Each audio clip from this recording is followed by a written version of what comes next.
students, today we will see about parasitic plants and epiphytic plants. First we will see about parasitic plants. तो सबसे पहले हम किसकी बात करेंगे? सबसे पहले हम बात करेंगे parasitic plants की.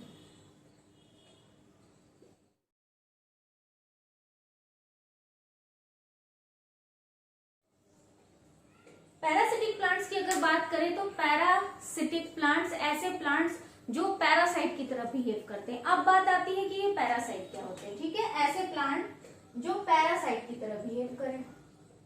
ठीक है, पैरासाइट की तरह. पैरासाइट्स क्या होते हैं? पैरासाइट वर्ड हम तब यूज करते हैं, पैरासाइट टर्म हम तब यूज करते हैं जब कोई ऐसा ऑर्गेनिज्म जब कोई लिविंग ऑर्गेनिज्म, जिंदा ऑर्गेनिज्म किसी दूसरे लिविंग ऑर्गेनिज्म पर डिपेंडेंट हो फॉर देयर न्यूट्रिशन या अपनी लाइफ के लिए. ठीक है, जीवन के लिए वो किसी दूसरे जो है ऑर्गेनिज्म पर डिपेंडेंट हो. और डिपेंडेंट होने का मतलब सिर्फ ये नहीं कि एक और टर्म आता है सिम्बायोसिस, जहां पर पहले सिम्बायोसिस समझा देते. देखो सिम्बायोसिस का मतलब क्या होता है? सिम्बायोसिस का मतलब होता है जब दो living organism when two living organism stay together and they give benefit to each other, they are not harmful to each other. ठीक है, जब दो लिविंग ऑर्गेनिज्म एक साथ रहते हैं, म्यूचुअल बेनिफिट देते हैं एक दूसरे को और एक दूसरे को कोई हार्म नहीं पहुंचाते. किसी को कुछ कमी है तो वो दूसरे वाले से ले रहा है और दूसरा वाला इसका सब उससे ले रहा है. जैसे सबसे बेस्ट एग्जांपल होता है lichens.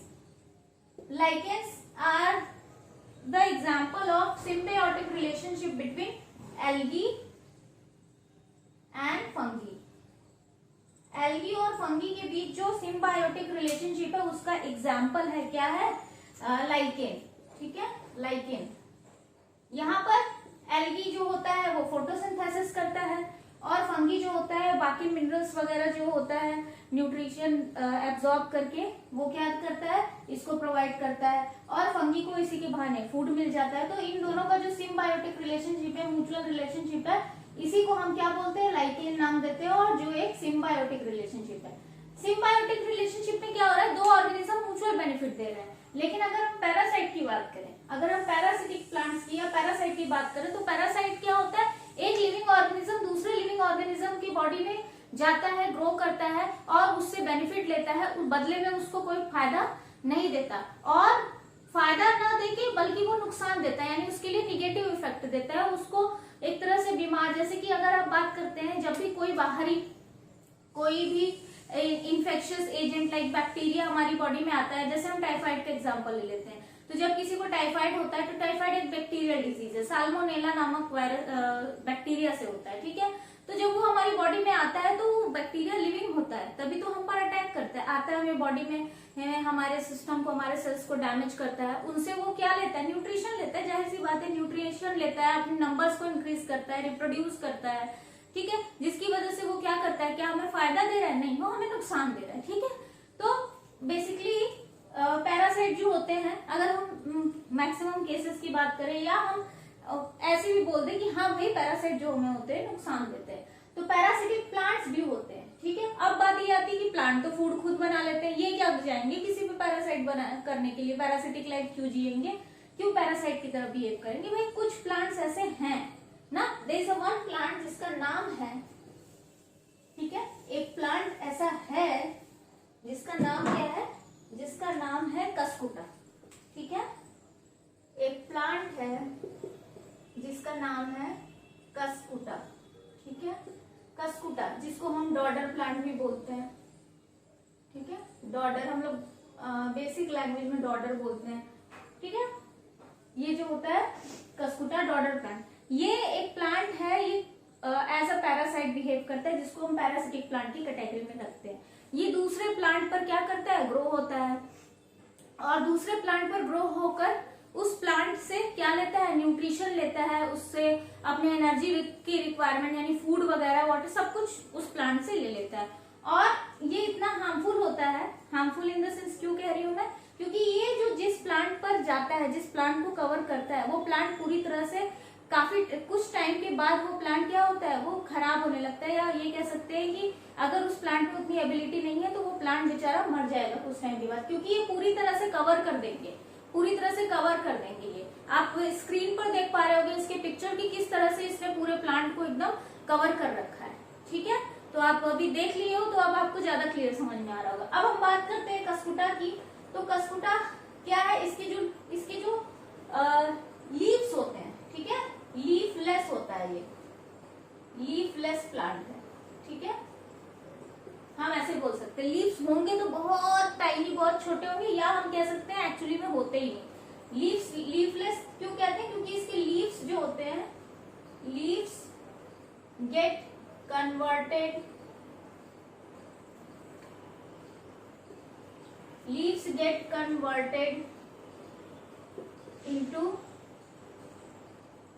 leaves get converted into scales। ठीक है, ये कह सकते हैं कि इनमें स्केली लीव्स पाए जाते हैं, या स्केल्स स्पाइनी स्ट्रक्चर में कन्वर्ट हो जाते हैं इनके लीव्स। अब जब लीव्स, आपको पता है फोटोसिंथेसिस बेसिकली लीव करता है, तो लीव्स रिड्यूस है ना, लीव्स जो है वो रिड्यूस हो जाते हैं, स्केल्स में कन्वर्ट हो जाते हैं। ठीक है, या बहुत स्मॉल साइज के होते हैं, तो फोटोसिंथेसिस का चांसेस तो गया भाई, तो यानी फूड नहीं बना पाएंगे। ठीक है, और उसके साथ साथ एक और भी डिसएडवांटेज ये होता है कि इनमें जो क्लोरोफिल होता है, low level of chlorophyll,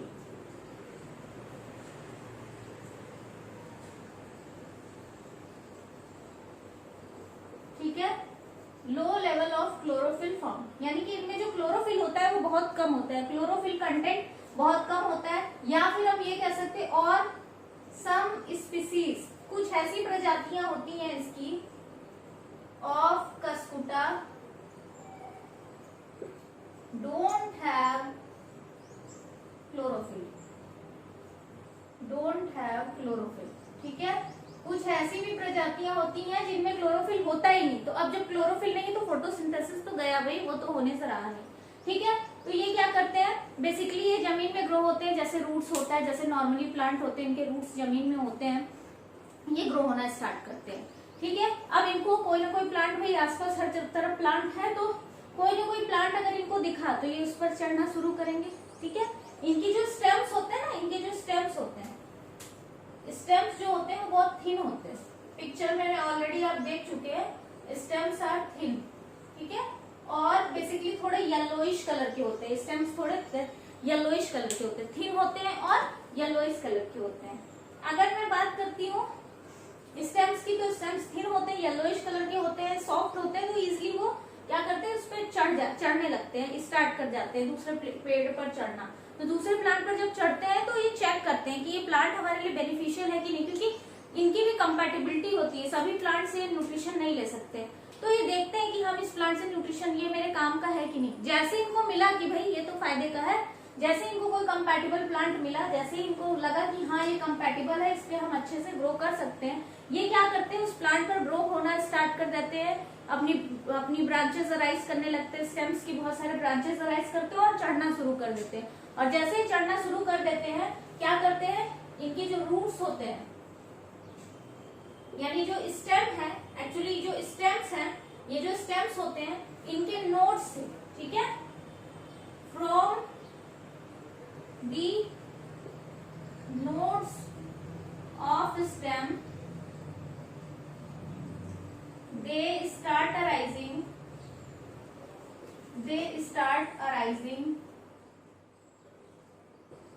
a root like structure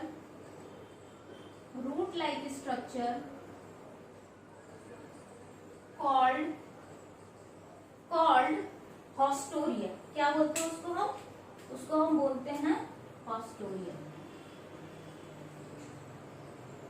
या आप हॉस्टोरियम भी बोल सकते हो। ठीक है, तो from the node of the stem they start arising a root like structure, root जैसा स्ट्रक्चर होता है जिसको हम हॉस्टोरिया बोलते हैं। और ये हॉस्टोरिया क्या करेगा, जो होस्ट प्लांट है, ठीक है, ये जो होस्ट प्लांट क्या है, होस्ट प्लांट वो है जिस पर ये अटैक कर रहे हैं, ठीक है, जिस पर ये लतर अपनी चढ़ाना शुरू करेंगे, जिस पर ये चढ़ना शुरू करते हैं, जिस प्लांट से ये अपना न्यूट्रिशन लेना स्टार्ट करेंगे, उस प्लांट में ये अपना ये जो haustoria which is a root like structure है, जो स्टेम के नोड से अराइज होगा, उस हॉस्टोरिया को इंसर्ट करेंगे। ठीक है, तो मान लो कि ये होस्ट प्लांट है, मान लो ये होस्ट प्लांट का स्टेम है, ठीक है, और इस पर इन्होंने चढ़ना शुरू किया, ठीक है, ये चढ़ना स्टेम है, तो इसमें से हॉस्टोरिया निकलेगा और ये इसके अंदर घुस जाएगा।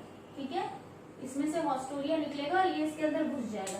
तो जब ये इसके अंदर घुस जाएगा, ठीक है, when haustoria insert inside the host plant, तो होस्ट प्लांट का जो भी ये न्यूट्रिशन है, ये आपको पता है कि इसके अंदर कंडक्टिंग टिश्यू होते हैं जिनको हम जाइलम और फ्लोएम कहते हैं। ठीक है, जाइलम क्या करता है, वाटर मिनरल ट्रांसपोर्ट करता है, फ्लोएम क्या करता है, फूड ट्रांसपोर्ट करता है। तो इन जाइलम फ्लोएम के अंदर तक ये पहुंचेगा हॉस्टोरिया और वहां से ये क्या करेगा, सारा का सारा न्यूट्रिशन खुद लेना शुरू कर देगा। तो प्लांट एक्चुअली में अपने लिए बना रहा है, लेकिन उसका काफी सारा हिस्सा जो है ये कसकुटा लेने लगेगा, ये प्लांट लेने लगेगा। तो आप खुद सोच सकते हो कि अगर प्लांट को प्रॉपर अपना फूड वाटर मिनरल नहीं मिल पाएगा तो क्या वो उस प्रॉपर तरीके से ग्रो करेगा, क्या वो सरवाइव कर पाएगा? जाहिर सी बात है लॉन्ग टाइम तक नहीं कर पाएगा और एक टाइम ऐसा आएगा प्लांट क्या होगा, डेड हो जाएगा, सूखने लग जाएगा। ठीक है, एक टाइम ऐसा आएगा कि वो ग्रोइंग उसकी स्टॉप हो जाएगी, यानी कि स्टंट हो जाएगा, स्टंटेड ग्रोथ हो जाएगी, रुक जाएगी ग्रोथ उसकी। ठीक है, तो इस तरीके से क्या करते हैं, सारा का सारा न्यूट्रिशन लेने लगते हैं बाय अराइजिंग हॉस्टोरिया। और जैसे ही हॉस्टोरिया अराइज कर देंगे, जैसे ही न्यूट्रिशन मिलने लगेगा, जो इनका ओरिजिनल रूट है, ठीक है, इस प्लांट का जो ओरिजिनल रूट है जो सॉइल में है, ये क्या करेगा, ये डेड हो जाएगा। ठीक है, ये डेड हो जाएगा, ये डेड हो जाएगा, यानी कि अब ये प्लांट पूरी तरह से होस्ट प्लांट पर निर्भर हो गए। मतलब ये जल्दी मरते नहीं है, एक प्लांट खत्म हुआ दूसरा प्लांट मिला, मतलब इनका होस्ट जो है वो चेंज होता रहेगा। ठीक है, इस तरीके से ये काम करते हैं। तो आप देख सकते हो, आपके आसपास भी दिख जाएगा कहीं ना कहीं, कॉमन प्लांट है, इंडिया में देखने को मिल जाता है कसकुटा। ठीक है, so that's it about parasitic plant. Now we will see epiphytic plants.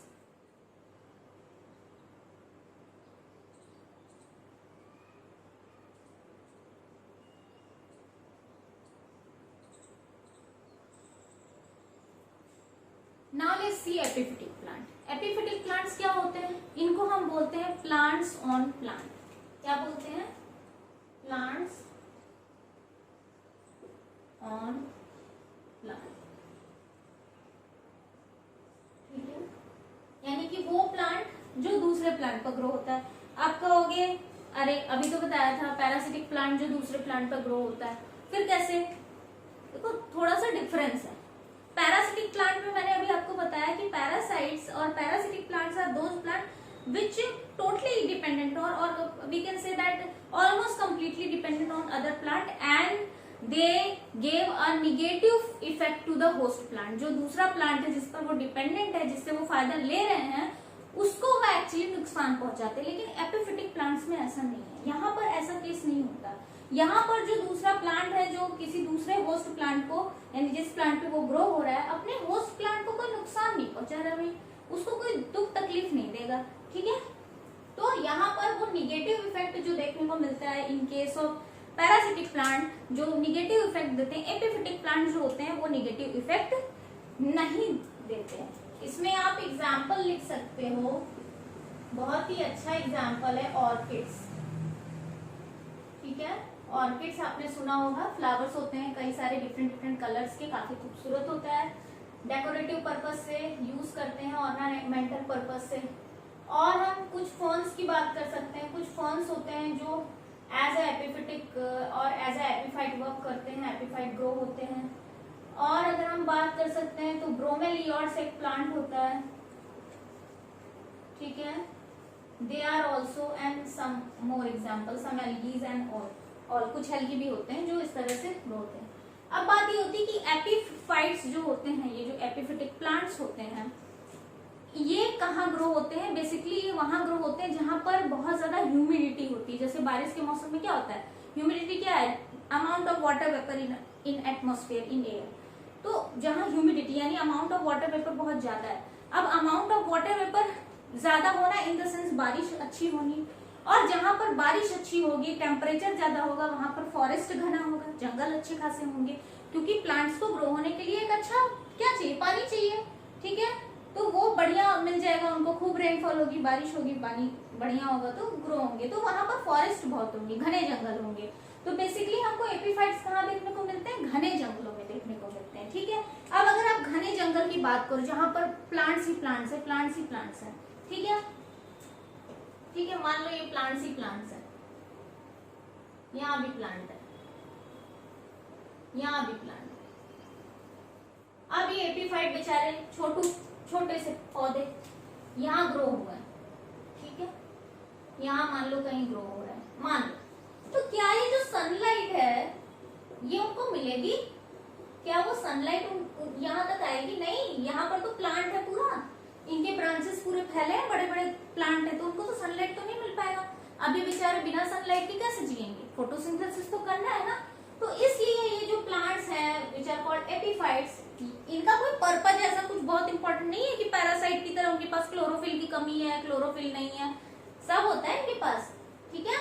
तो ये क्या करते हैं, सिर्फ सनलाइट के चक्कर में जाते हैं दूसरे प्लांट पे, बड़े बड़े प्लांट जो होते हैं उन पे जाके ग्रो होते हैं, ताकि ये सनलाइट ले सके और अपना फोटोसिंथेसिस करके भाई खाना खुद बना सके। बहुत सेल्फ रिस्पेक्टेड होते हैं ये दूसरे पे डिपेंडेंट नहीं होते, ठीक है। तो ऐसे समझ लो कि सनलाइट नहीं पहुंच पाती प्रॉपर, इस वजह से ये दूसरे जो बड़े टॉल ट्रीज होते हैं उनके ब्रांचेस पे या उन पर ये ग्रो होते हैं, ठीक है। इतनी बात समझ में आई?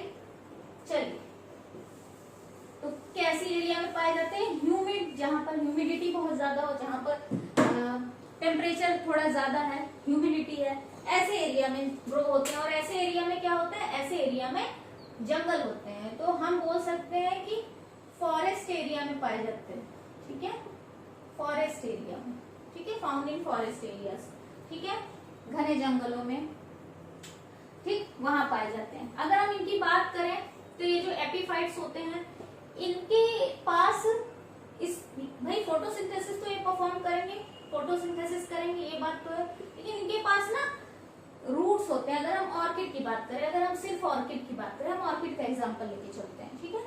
तो ऑर्किड्स की केस में अगर देखें तो ऑर्किड इज ऑल्सो एपीफाइट, ये भी एक एपीफिटिक प्लांट है। तो ऑर्किड के पास ना दो तरह के रूट्स होते हैं, ठीक है। पहला जो रूट होता है उसको वो होता है हैंगिंग रूट्स, हैंगिंग रूट्स, ठीक। और दूसरे अगर हम बात करें तो दूसरा होता है क्लिंगिंग रूट्स,